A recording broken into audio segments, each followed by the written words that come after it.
तुम्ही प्रश्न विचारलेला होता लोकसभेमध्ये कंपन्यांच्या अनुषंगाने, तुम्हाला उत्तर देण्यात आलेलं आहे आणि महाराष्ट्रात 5 वर्षात तब्बल 36,000 पेक्षा जास्त खाजगी कंपन्या बंद पडल्यात अशा पद्धतीची माहिती मिळालेली आहे.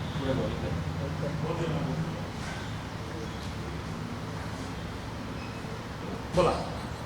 हो, मला माझ्या प्रश्नाला उत्तर मिळताना 36,000 जवळपास कंपन्या 5 वर्षात बंद पडल्या.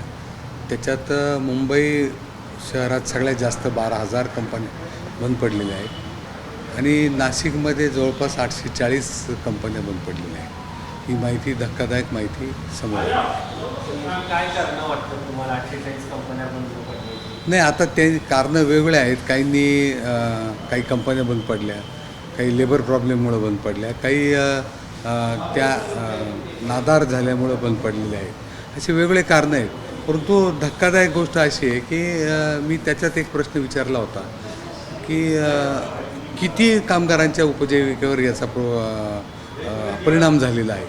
आणि धक्कादायक, मी धक्कादायक शब्द वापरतो आहे की कोणत्याही डिपार्टमेंटला ती माहिती नाही की किती कामगारांच्या उपजीविकेवर हा याचा परिणाम झालेला आहे. हजारो कंपन्या असतील तर लाखोमध्ये हे कामगार असतील असं म्हणायचं? हो, लाखोमध्ये कामगार असतील. 36,000 कंपन्या 5 वर्षात बंद पडल्या आणि किती कामगारांच्या उपजीविकेवर प्रश्न निर्माण झाला आहे तर त्याची आकडेवारी कुणाकडेही नाही आहे. खरं तर आकडेवारी समजा आहे, पण हे का घडते याच्यावरती सरकारने काही समिती घेऊन विचार करता गरजेचे का? कारण कंपन्या बंद पडणं म्हणजे एवढ्या मोठ्या प्रमाणात बेरोजगारांची संख्या वाढते. नाही, आजच बेरोजगार एवढे आहेत आणि त्याच्यात जे कामाला लागलेले आहेत, जे काहीतरी स्वप्न घेऊन कामाला लागतात, परंतु कंपन्या बंद पडल्यामुळे जेव्हा त्यांना नोकरी मिळत नाही, काम सुटतं आणि दुसरीकडे लवकर नोकरी मिळत नाही, कारण मग वेगळे प्रश्न निर्माण होतात की तुम्ही का बरं कंपनी बंद पडली, कामगारांच्या प्रश्नामुळे बंद पडली का? त्यामुळे बहुतेक कंपन्या नवीन कामगार घेण्याच्या मार्गावर आहेत. जुने कामगारांना कोणी घेत नाही आणि मला वाटतं की ते सगळ्यात मोठा प्रश्न तो आहे. नवीन कामगारांना का घेतलं जातं? नाही, एक तर कमी त्यांचा रोजगार कमी द्यावा लागतो हा एक आहे आणि दुसरी गोष्ट म्हणजे त्यांनी कंपनी का बरं बंद पडली, कामगारांच्या प्रश्नावर बंद पडली असेल तर मग कामगार हे कामगार त्रासदायक आहेत म्हणून त्यांना कामावर घेत नाहीत, असा सुद्धा प्रश्न निर्माण होतो. मुंबई ही आर्थिक राजधानी म्हटलं जातं भाऊ, पण ज्या 36,000 कंपन्या बंद पडल्या त्यापैकी 12,000 कंपन्या मुंबईमधल्या आहेत. ही वास्तव खरं तर खूप धक्कादायक आहे. आणि दुसरा महत्त्वाचा मुद्दा, या कंपन्यांमधल्या अनेक कंपन्या म्हणजे सगळ्यात जास्त कंपन्या या बिझनेस सर्व्हिस ज्या पद्धतीने करतात म्हणजे त्या क्षेत्रातल्या हे नाही, आता त्याच्यात मॅन्युफॅक्चरिंग ज्या कंपन्या आहेत त्या जवळपास 6,500 मॅन्युफॅक्चरिंग कंपन्या आहेत आणि त्याच्यात कामगारांची संख्या प्रचंड असते. मॅन्युफॅक्चरिंग कंपन्यांमध्ये 6,500 कंपन्या मॅन्युफॅक्चरिंग बंद पडलेल्या आहेत आणि बिझनेस सेक्टर किंवा सर्व्हिस सेक्टरमधल्या जवळपास 14,000-14,500 कंपन्या बंद पडलेल्या आहेत. मला वाटतं ही सगळ्यात धक्कादायक बाब आहे. उदासीनता दिसते सरकारची की याच्याबद्दल आकडेवारी घेत नाही आहे, पुढे त्याच्यावरती उपाययोजना करणं गरजेचं आहे. सरकार म्हटलं की आमच्याकडे आकडेवारी नाही आहे.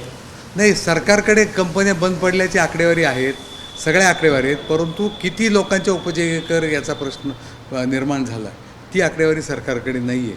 मला वाटतं की काहीतरी एक यंत्रणा नवीन सुरुवात केली पाहिजे की कंपनी बंद पडल्यानंतर ते कामगार कुठे जातात, त्यांना काम मिळतं का नाही आणि काम नाही मिळालं तर ते काय करतात. आता काही ठिकाणी नाशिकमध्ये मागच्या महिन्यात सिन्नरमध्ये एका कामगाराला कामावून काढून टाकलं तर त्यांनी आत्महत्या केलेली. म्हणजे असे सुद्धा त्यांचे स्वप्नपूर्ती होत नाही किंवा त्यांना जे ऑब्लिगेशन्स आहेत ते, आता आपण नोकरी करतो आहे मग आपल्याला घर घेतलं आहे, हाऊसिंग लोन घेतलं आहे, काही कर्ज घेतलेले, ते कसे फेडणार याचासुद्धा प्रश्न निर्माण होतो. मला वाटतं सरकारने याबाबतही विचार करावा. नुसतं रोजगार देण्यापेक्षा जे रोजगार उपलब्ध आहेत ते जेव्हा बंद होतात तेव्हा जे प्रश्न होतात ते खूप मोठे आहेत असं मला वाटतं. या सगळ्याला जोडून प्रश्न असा की महाराष्ट्राने विशेषतः खूप दावे केले, वेगवेगळ्या स्वरूपाचे MOU हजारो कोटींचे केले गेलेले आहेत, दावोसला असेल किंवा इतर ठिकाणी, आणि दुसऱ्या बाजूला हे वास्तव आहे महाराष्ट्रातली उद्योग जगताचं. नाही, आता हे पहा, आपण असं म्हणू शकणार नाही का दावे केलेले आहेत. ते त्यांचं शासन म्हणून किंवा मुख्यमंत्री म्हणून त्यांचं काम करत असतील, ते करत असतात. नवीन गुंतवणूक यायला पाहिजे यासाठी प्रयत्न करणं मला वाटतं चुकीचं नाही आहे. ते प्रयत्न करतायत, परंतु हा जो विषय आहे ह्या विषयाकडे सुद्धा लक्ष दिलं पाहिजे असं माझं मत आहे. भाऊ, नाशिकच्या खड्ड्यांचा विषय एकच सेकंड. आता यालाच अनुसरून असं आहे, मुंबई असेल, पुणे असेल, नाशिक असेल, कंपन्या कुठे तिथं स्थापन होतात की जिथं पाणी आहे, वीज आहे, सगळ्या सुविधा उपलब्ध असतात. या तिन्ही ठिकाणी सुपीक जमिनीपासून, पाणीपासून, विजेपासून, रस्तेपासून सगळ्या गोष्टी उपलब्ध करून दिलेल्या आहेत. तरी सुद्धा या कंपन्या बंद पडण्याचं मेन कारण काय आहे? कुठे हे होतं? नाही, आता कंपन्या बंद पडण्याचे कारणं वेगवेगळे आहेत, परंतु जेव्हा कंपनी बंद पडते तेव्हा तो प्लॉट तसाच राहतो. नवीन उद्योग यायला जमीन नाही असं शासन सांगतं आणि मग नवीन जमीन यायला जागा नाही. त्यांचं काही करार असतात, ते करार संपेपर्यंत थांबावं लागतं. त्यांचे काही कर्ज असतात, ते कर्ज मिटल्याशिवाय प्लॉट रिकामे होत नाहीत, नवीन उद्योग येत नाहीत. आता त्या जागा मला वाटतं की पुणे, मुंबई, नाशिक असेल, ह्या इथे जागा शिल्लक नाहीत, जागा उपलब्ध नाहीत. नवीन लोकांना यायचं आहे परंतु जागा उपलब्ध नाही. मग आपलं म्हणणं आहे की ज्या कंपन्या बंद पडलेल्या आहेत त्या जागा उपलब्ध करून त्यांचे लवकर लवकर सेटलमेंट करून त्या लवकरात लवकर नवीन जागी देऊन नवीन कंपन्या चालू व्हाव्यात यासाठी प्रयत्न केले भाऊ, पाहिजे. नाशिकच्या खड्ड्यांचा प्रश्न खरं तर खूप गंभीर असताना बघायला मिळतो. 17 तारखेला तुमच्या पक्षाकडनं मोर्चाही काढला जाणार आहे.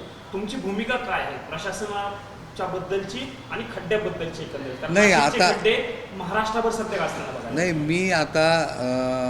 मी मागं 2 महिन्यापूर्वीसुद्धा एक महापालिकेत पत्र दिलं होतं की नाशिकचे रस्ते म्हणजे हे नांगरलेल्या जमिनीसारखे झालेले आहेत. परंतु त्यावेळेस माझ्यावर खूप मोठी टीका झाली होती. परंतु आता सर्वसामान्य लोकांना त्याचा त्रास व्हायला लागला. आताशी ते लक्षात येतं आहे. मी माननीय मुख्यमंत्री महोदयांना सुद्धा पत्र दिलेलं आहे, मेल केलेलं आहे. आणि हे काम करत असताना सिंहस्थाचं काम करणं आवश्यक आहे हे जरी खरं असलं तरी काहीतरी एक प्लॅन करून केलं पाहिजे की रोजच्या वाहतुकीला अडचणी निर्माण नाही झाल्या पाहिजे.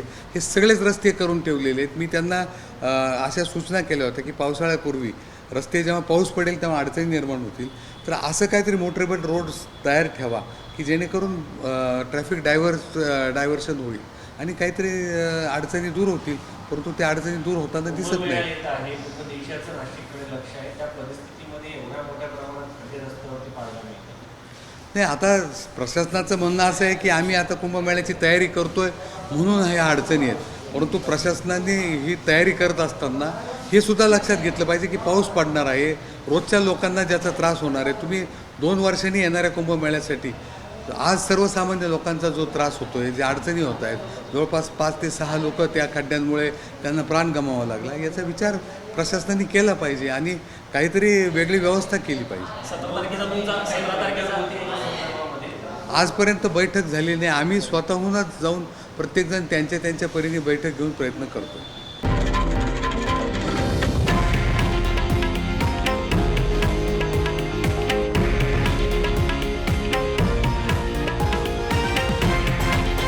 हे आहे देशातील नंबर 1 न्यूज नेटवर्क आणि आपण पाहत आहात TV9 मराठी, एकमेव.